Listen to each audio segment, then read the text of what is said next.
Good morning, good afternoon, or good evening, depending on where you live around the world. Today I want to kick off a quite a long series of videos, mainly for my own interest, but for those that want to chase down this idea, I think you'll get some benefit out of it if you're still in the development stage, learning stage. A lot of what I've come to do has been put on the back burner for a number of decades. And I don't say that lightly either, because back in the 70s I built a geodesic dome. Built it outside our house in the backyard. Put a pool inside it. I was just a teenager at the time. I wanted to have a warmer swimming pool, just a small one, just to see what it was like. And then clad it in agricultural plastic over the outside of it, which was a drama unto itself. So I've always had an interest in the geodesic dome idea, but realised that it's a lot more to it than meets the eye if you want to have something that's looking visually neat, functional and long-lasting. To that end, just recently I came across something that's certainly geodesic in nature, but it's not what I would consider the conventional approach. Specifically, I'm talking about the four-cornered pergolas or gazebos that seem to be popping up around the world, and I thought, well, they look just the very thing that I would like to perhaps have a look at building at some stage. Now that I'm a wee bit older and I've got a few more skills, but I've run into a problem. How do you draw the damn thing? Back in the day when I was doing it, I was using the Dome Builder's Handbook by John Prentice, and while all the information is there and it's still valid, we didn't have drawing programs, computer programs. So, with SketchUp in mind, as you can see, I thought, well, I'm going to draw myself a geodesic dome. Well, that began a bit of a deep dive. Now, largely, this is going to be hats off to Paul Robinson. He has created a series of videos showing how you can start learning to draw your geodesic shapes within SketchUp. Very accurately and reliably. But yeah, he shows the start of it, but I haven't come across any of the information that would have us develop it into the higher frequencies. He certainly clearly states that you can, but I'm a bit slow, and I must say he is particularly good at using his software and what he produces. So again, hat tip to Paul Robinson. And if you want to really know how to draw, probably you want to go and look at his videos. But nonetheless, most of my videos that I create are a process of learning and discovery. So what I'm finding, it may well be relevant to the person just starting off or wants to develop their understanding a bit deeper.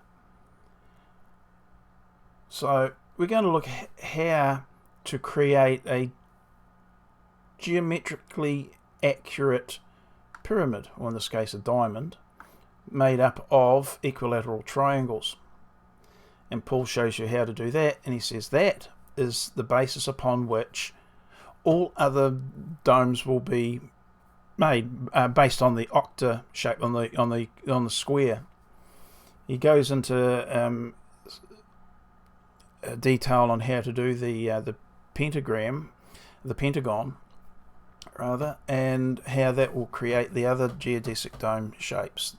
That's more common. Now, how do we do this? Well, he said you have to start with the correct geometry, and he's dead right. I thought you could just assemble it within SketchUp and it'd be accurate. And I tried it, and he made a point. He said that some of the models are gappy, and he's dead right. You would think logically and in your own mind, mathematically, it would be correct, but when you go to do it and start trying to join the faces together, oddly enough, and I really don't know why, there'll be a good reason, they don't line up as you would want them to. Close, but not quite there. And in SketchUp, everyone that uses SketchUp knows if it's not right, it just doesn't play ball with you, so you've got to get it right. Okay, so we start out, and he made one point, and he's so right. Use a set measurement. In this case, I'm going to use 1 meter. He uses a much larger dimension and then scales it back because that allows for more fine-tuning, and it will prove to be the case in most instances that the bigger you go, the better the fidelity. But for what we want to do, 1 meter will be fine. And he makes a second point. Start with, you don't have to, but you start with your generating the shapes from this intersection of the axis. So I'm going to do that. I'm just going to create a line along the red axis. It's 1 meter long. I'm going to create another, actually I'll come across in the opposite direction, 1 meter, and in the blue axis 1 meter. So we've got, I'm just going to save those as a group, and then you can join those points up, and there you've got an equilateral triangle that goes across the intersections of the end of the lines of that 1 meter square. Well, it's not square, the triangle, if you would. So I know just by, without even measuring it, this would be 1.414 meters long. How do I know? Well, I'll put the measurement on it. In fact, I'll put a line on it because it's easier. We look down in the bottom right hand corner and we see it 1414, because we know that the diagonal of a 1 meter square is 1414. You can choose to make this 1 meter if you wish, but I'll say don't do that just yet.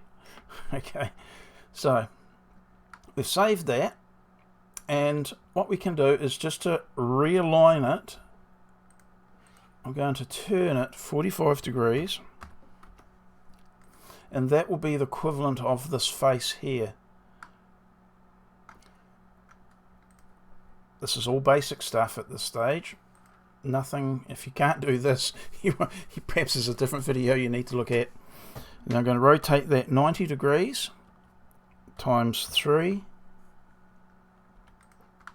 and we've got ourselves a pyramid. I'm just going to save these. Actually, I'm going to explode that and resave it, because it will line the axes to how we'd normally use them. Same with that. In fact, I'll delete that, and rotate this.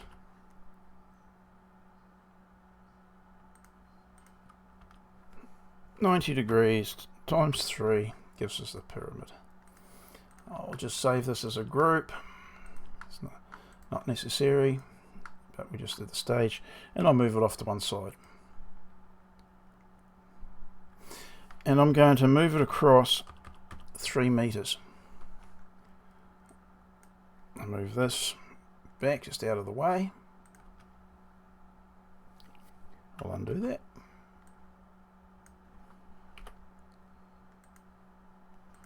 So we're going to delete this in a minute. So the basis of this is the basis upon which all geodesic domes will be made. Now, for convenience sake, you can, if you wish, it's not something I do all the time, but as an exercise, rotate it, and you've created effectively a complete I'm going to say dome, but of course it's not.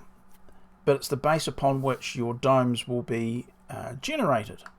And in fact, if I just delete this now, your dome will be generated off of this triangle, one that's on a 45-degree angle.